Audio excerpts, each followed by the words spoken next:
Hi everyone, it's Lisa Shah from Escape Out of the Box, and we're looking this week at starting a series on do-it-yourself designer positioning.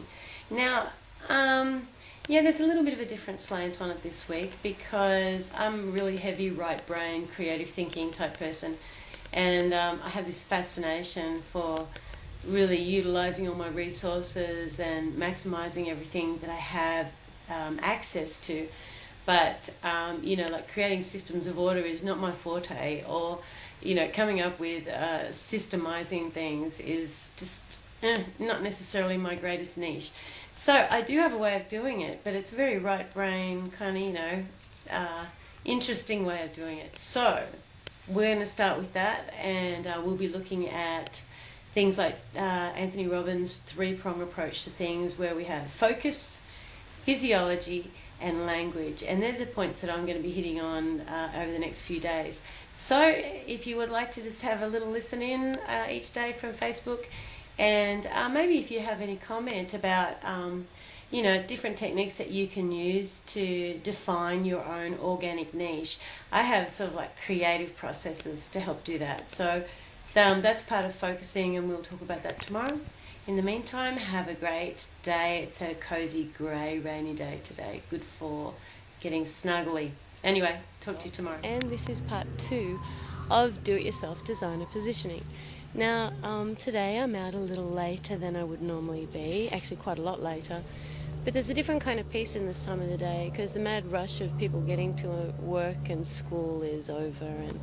And I'm in the little pocket of rainforest in the park across the road, and it is so still and so quiet. And if you just focus on the treetops here or sit on the swing, which I've just been doing, swinging very high, you can kind of treat your life like its own guided meditation, and the breath that you focus on is the wind in the trees and the feel of spirit. And I know, you know, maybe this doesn't sound connected to focus, but it is perfectly connected, because it's all about getting into that place of stillness.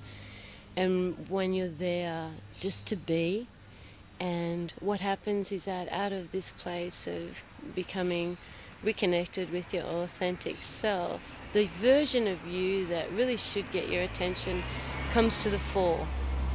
And that's where, you know, the plan and vision of the person that you desire to be, and the things that you desire to be and do and have and give and contribute and leave as a legacy, should come up from that place, so that you're always working in harmony with who you really are. And so that's my thought today, is look at all that. There's lots of different ways that you can reach this place of stillness, and one of them is just to be out somewhere in nature and put your focus on the sound of different leaves when the wind hits them, or put your focus on the sound of the birds, or different watch ants at work. Whatever it is, these things can take you into a place of stillness, and just let yourself become detached from all that's associated with earthly care and stress and responsibility, and find yourself in this place. That's it for me today. I'll be back tomorrow with physiology. Okay, see ya. Part 3 of do-it-yourself designer positioning. Now today I wanted to look at physiology and how that can play a part in what we're doing. Now, if we've already aligned ourselves from the inside out, one of the ways we can bring sort of harmony to that is to add some physical elements to work together with the changes that we've made internally.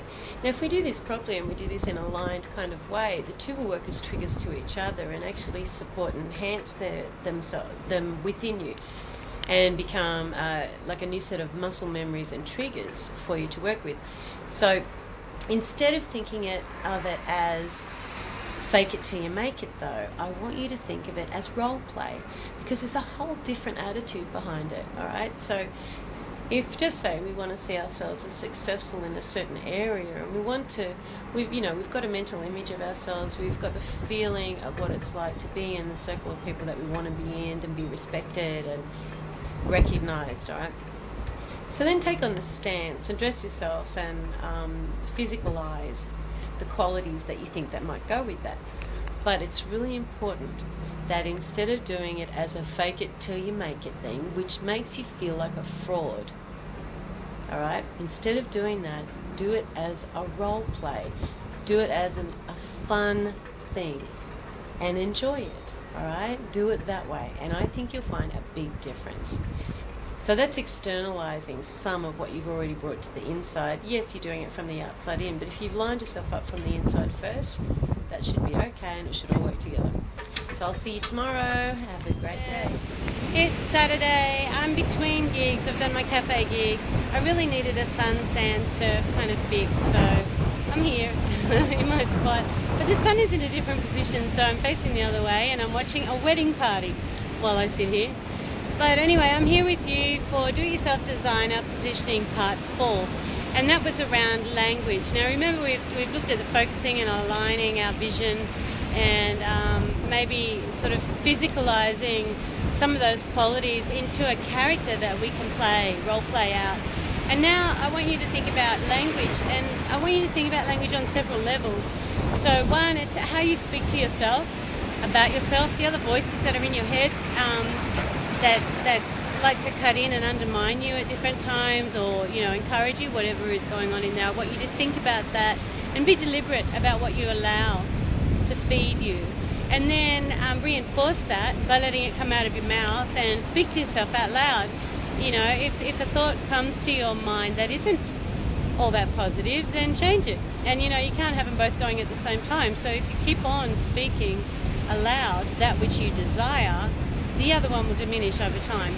Thirdly, not just the language about yourself to yourself, inwardly and outwardly, but your language to other people, how you present yourself. How would the person that you envisage speak and treat other people? How gracious would they be? Because they're comfortable in their own skin. They're not threatened or feel inferior or intimidated by anybody. So they don't have to worry about being defensive or judgmental or critical. And so these are all elements that will affect the language that you use, whether you're talking about people or to people, and definitely your attitude toward them. So I want you to think about those things. I mean, you don't have to, it's up to you. But they're my points for you to ponder today. So have a wonderful Mother's Day. My kids are doing something really special for me. And I'll talk to you again soon. Bye.